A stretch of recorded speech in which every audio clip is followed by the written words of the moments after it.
গরমে এরকম একটা ডেজার্ট ঠান্ডা ঠান্ডা কানা খেতে মন চায়, একবার খেলে বারবার খেতে মন চাইবে ডেজার্ট। তো সেজন্য বানানোর জন্য এখানে একটা স্বাদযুক্ত ডাব লাগবে। তো ডাবের পানিটি আমি কড়াইতে ভালো মতো ঢেলে পাশে রেখে আমি এখানে লিচু আর পানির তেল যোগ করব সাথে। এই জন্য আমি পরিষ্কার করে রেখে দিয়ে তারপরে আমি এখানে আগার দিয়েছি কড়াইয়ের ভিতরে। আমি 2 টেবিল চামচ আর চিনি দিলাম। দেওয়ার পরে মিক্স করব, কারণ ডাবের পানিটা বেশি মিষ্টি থাকে না, এই জন্য আমি চিনিটা দিলাম। আর একটা বাটিতে আমি সেট করব, সেই জন্য আমি ডাবের শাঁস আর এখানে লিচু আর পানির তেলটা দিয়ে তারপরে আমি ডাবের পানিটা, ফুটানো পানিটা আমি ঢেলে দেবো সেট হওয়ার জন্য। বেশি সময় লাগে না সেট হতে, ঠান্ডা হলে তারপরে ডিপে বা নর্মালে রেখে দিলে অল্প সময়ের মধ্যেই যায়। আমি 2 কালার করব, এই জন্য ফুড কালারটা গ্রিন ফুড কালার দিয়ে আমি আবার রেখে দিয়েছি, সেট হয়ে গেছে অল্প সময়ের ভিতরে।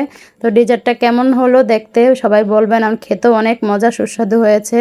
তো রেসিপিটি বাসায় আপনারা বাসায় ট্রাই করবেন আর কেমন হলো বলবেন। তো সবাই ভালো থাকবেন, আল্লাহ হাফেজ।